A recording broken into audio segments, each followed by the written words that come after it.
Friends, कैसे हैं आप लोग। मैं हरीश शर्मा, बिल्डिंग संचालन चैनल से। फ्रेंड्स, आज मैं आपको बताने वाला हूँ ऑटो ट्रांसफार्मर स्टार्टर कैसे काम करता है।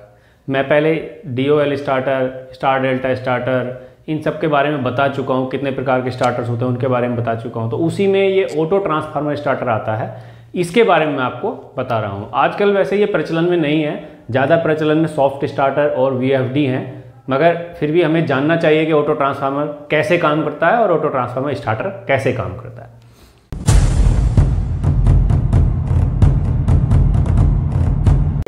ये यहाँ पर मैंने एक इसका डायग्राम बनाया हुआ है, तो ये आपको समझ में आ रहा होगा। ये जो पार्ट है ये मोटर है, मैंने यहाँ लिखा हुआ है M मोटर, और ये जो इतना पार्ट है फ्रेंड, ये इतना, ये जो आप देख रहे हो ये इतना पार्ट, ये जो है ये क्या है,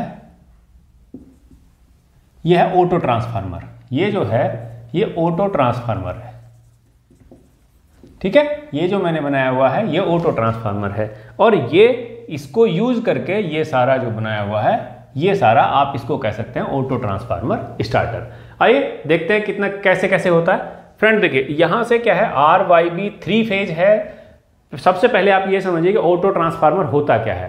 फ्रेंड, ऑटो ट्रांसफार्मर जो होता है तो उसमें क्या है, एक ही क्वाइल इन के लिए और एक ही क्वाइल आउट के लिए यूज की जाती है। मतलब देखिए, अगर हम सिंगल फेज बनाते हैं तो सिंगल फेज में मान लीजिए ये क्वाइल है, तो इसको जो प्राइमरी है वो इधर होगी,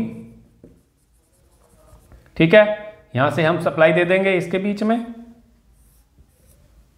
और आउट जो लेंगे वो हम यहां से लेंगे, ठीक है। ये आउटपुट वोल्टेज मिलेगी यहां से। भाई ये फेज दे दिया, ये न्यूट्रल दे दिया, तो न्यूट्रल तो इसके लिए भी कॉमन रहेगा, ठीक है। फेज न्यूट्रल इसको देके सिंगल फेज। अब मान लो हमें आउट निकालना है, तो न्यूट्रल ये है और फेज यहां से निकलेगा, ये हो जाएगी सेकेंडरी, ठीक है। तो फ्रेंड ये क्या है, ये एक फेज का है। अगर मैं तीनों फेज का बनाऊंगा तो तीनों फेज की 3 क्वाइल बनाने के बाद मैं जो एक सिरा है इसका, वो जो न्यूट्रल वाला पार्ट है वो मैं सारा कॉमन कर दूंगा। क्या कर दूंगा, स्टार में कनेक्ट कर दूंगा। तो इसी प्रकार से 3 फेज का ट्रांसफार्मर, ऑटो ट्रांसफार्मर बनता है। तो अब देखिए फ्रेंड, ये क्या है, यहां से RYB तीनों सप्लाई 3 फेज की, और ये फ्यूज आप कह लीजिए, मैंने फ्यूज लगाए हैं। अगर आपको फ्यूज नहीं तो यहाँ MCB लगी हुई होती है, मतलब कंट्रोलिंग के लिए, ऑन ऑफ करने के लिए यहाँ स्विच होता है। चाहे उसमें फ्यूज हो और चाहे उसमें MCB हो, कुछ भी हो सकता है, ठीक है फ्रेंड। अब आप देखिए, यहां से जो ये सप्लाई चल रही है, ये सप्लाई इस पॉइंट पे, इस पॉइंट पे और इस पॉइंट पे, मैं इसको लिख देता हूं R, Y और B, ठीक है, इन पॉइंट पे आ रही है।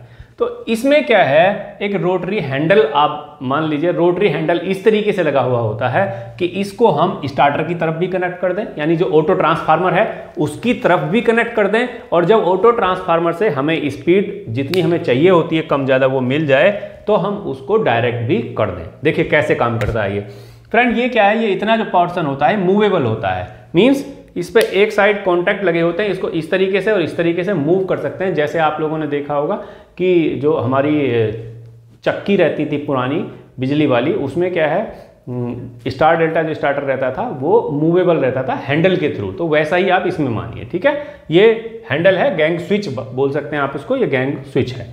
तो इसमें क्या है, पहले ये इधर कनेक्ट है RYB, और ये क्या है, ट्रांसफार्मर की जो क्वाइल है, ये RYB जो मेन है, यहां पर सप्लाई कनेक्ट है, ठीक है। तो अब सप्लाई इसकी क्वाइल को गई, तो ये तो प्राइमरी सिरा हो गया इधर वाला, और जिधर मैं आउटपुट ले रहा हूं, जो भी मैंने निशान, तीर का निशान लगाया है, ये आउटपुट है इसकी, ठीक है।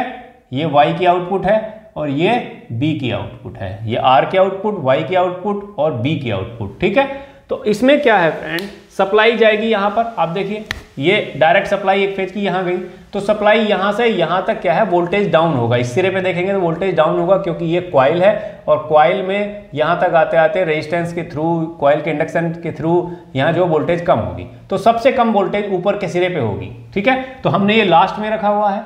जब हम जानते हैं कि जब वोल्टेज कम होती है तो हमारी मोटर करंट भी कम ही लेती है, यानी स्लो चलेगी, धीरे से, एकदम उसको ज़्यादा करंट नहीं आएगा, ठीक है।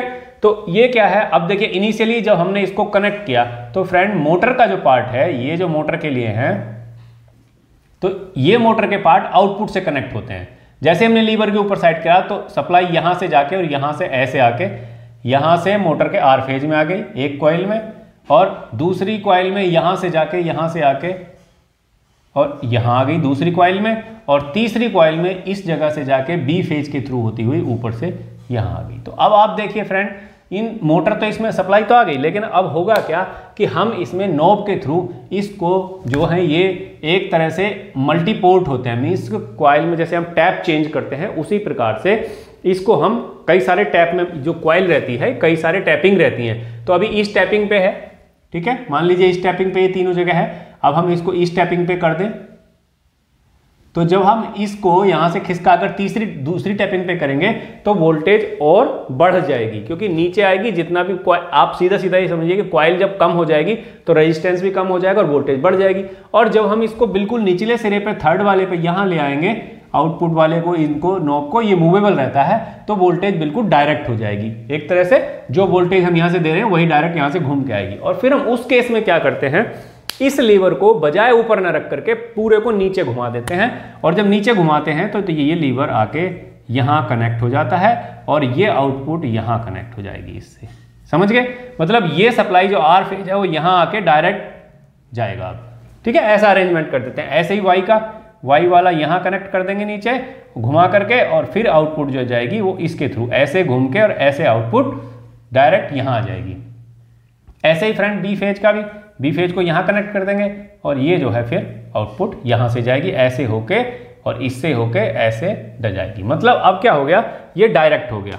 ठीक है, तो इस प्रकार से हम जो है लास्ट में डायरेक्ट ही चलाते हैं, टोटल वोल्टेज मोटर को दे देते हैं, लेकिन स्टार्टिंग में वोल्टेज को रिड्यूस करते हैं, इसीलिए मैंने रिड्यूस्ड वोल्टेज बताया था। तो ऑटो ट्रांसफार्मर को यूज करके हम इस तरीके से भी हम कम करते हैं। जब बहुत बड़ी मोटरें होती हैं तो वहां पर स्टार्टर्स जो है इलेक्ट्रॉनिक्स और ये सब फेल हो जाते हैं, तो वहां पर हमें यही स्टार्टर्स यूज करना पड़ता है, ऑटो ट्रांसफार्मर स्टार्टर्स। और फ्रेंड ये आपने नॉर्मली नहीं देखा होगा क्योंकि ये बहुत बड़ी इंडस्ट्री में जहां बहुत बड़ी मोटरों की यूज होता है वहां पर पाया जाएगा। ठीक है, वहां पर लगाया जाता है। तो आशा करता हूं ये आपको ऑटो ट्रांसफार्मर कैसे काम करता है और किस तरीके से ये स्टार्टर यूज होता है ये आपको पता चल गया होगा। अगर इसमें कोई आपको डाउट है, कोई शक है या कोई बात पूछनी है तो आप मुझे कमेंट कर सकते हैं, और आप मुझे जब कमेंट करते हैं तो मैं उसका रिप्लाई जरूर करता हूं। फ्रेंड, आशा करता हूं ये वीडियो आपको पसंद आई होगी। अगर आपको वीडियो पसंद आए तो उसको लाइक करें, शेयर करें और मेरे चैनल को सब्सक्राइब करना ना भूलें। आज के लिए इतना ही, बहुत बहुत धन्यवाद।